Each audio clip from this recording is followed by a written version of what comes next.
ഐറ്റത്തെ പറ്റി നിങ്ങൾ കേട്ടിട്ടുണ്ടോ? ലോകത്തിലെ തന്നെ വളരെ എക്സ്പെൻസീവ് ആയ ഭക്ഷണമാണിത്.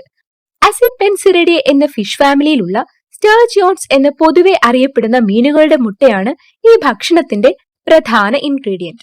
ഏകദേശം 1000 വർഷങ്ങൾക്ക് മുമ്പ് തന്നെ റഷ്യയിലും ഫ്രാൻസിലും അമേരിക്കയിലും യൂറോപ്യൻ രാജ്യങ്ങളിലുമെല്ലാം വൈറലായ ഒരു ലക്ഷൂറിയസ് ഡിവൈൻ സൈഡ് ഡിഷാണിത്. അന്നത്തെ കാലത്ത് എപ്രകാരമായിരുന്നു കവിയർ എന്ന സൈഡ് ഡിഷിനെ ട്രീറ്റ് ചെയ്തിരുന്നത് അതിന്റെ 10 മടങ്ങ് ഇന്ന് മാർക്കറ്റുകൾ ഇതിന് വിലയിടുന്നുണ്ട്. ആദ്യ കാഴ്ചയിൽ എല്ലാവർക്കും ഇഷ്ടപ്പെടണം എന്നില്ല.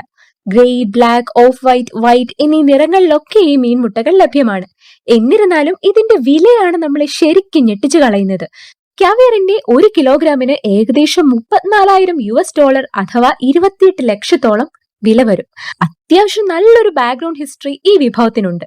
ഫിഷ് റോ എന്ന് അർത്ഥം വരുന്ന ഹാവിയ എന്ന പേർഷ്യൻ വാക്കിൽ നിന്നാണ് ക്യാവിയർ എന്ന വാക്ക് രൂപപ്പെട്ടതെന്നാണ് വിശ്വസിക്കപ്പെടുന്നത്. വാക്കിന്റെ ഒറിജിൻ പോലെ തന്നെ ആദ്യമായി കാസ്പിയൻ കടലിൽ നിന്ന് സ്റ്റർജിയോണിനെ വേട്ടയാടി ക്യാവിയർ ടേസ്റ്റ് ചെയ്തതും ഇവരാണെന്നാണ് കരുതപ്പെടുന്നത്. പ്രത്യേകിച്ച് മുന്നൊരുക്കങ്ങളൊന്നും ഇത് കഴിക്കാൻ ആവശ്യമില്ല.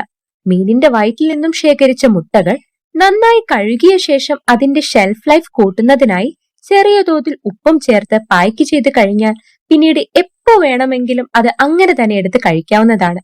കഴിച്ചവരൊക്കെ ഈ വിഭവത്തിന് വളരെ യുണീക്ക് ആയിട്ടുള്ള രുചിയാണെന്നാണ് വിശേഷിപ്പിക്കുന്നത്.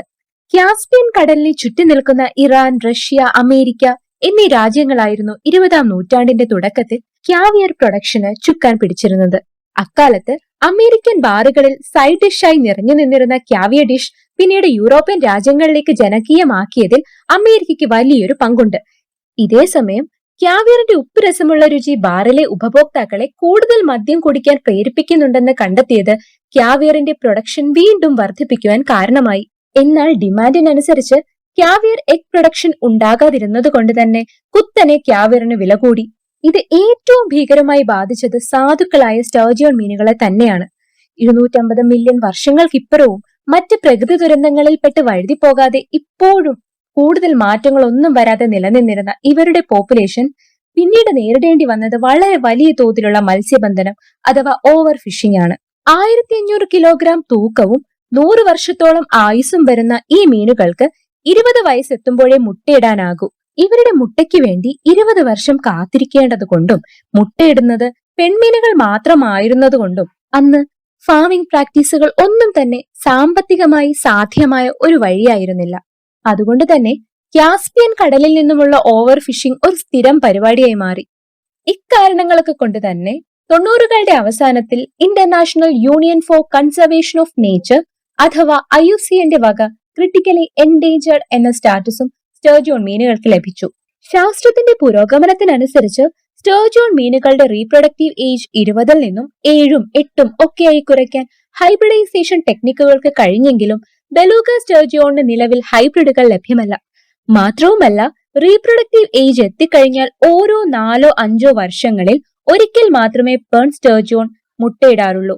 ക്യാവിയർ എഗ്സിനു വേണ്ടി സ്റ്റർജിയോൺ മീനുകളെ കളക്ട് ചെയ്യുന്ന വേളയിൽ ഭൂരിഭാഗം ആൾക്കാരും ചെയ്തു വന്നിരുന്നത് അവയെ കൊന്നതിനു ശേഷം അവയുടെ എഗ്സ് കംപ്ലീറ്റ്ലി എക്സ്ട്രാക്ട് ചെയ്യുകയായിരുന്നു.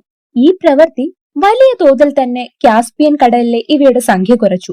സ്റ്റർജിയോൺ മീനുകളെ കൊല്ലാതെ അവയുടെ മുട്ട മാത്രം ശേഖരിക്കുവാൻ പോകുന്ന പലതരത്തിലുള്ള ഹാംലെസ് ടെക്നിക്കുകൾ ഇന്ന് അവൈലബിൾ ആണ്.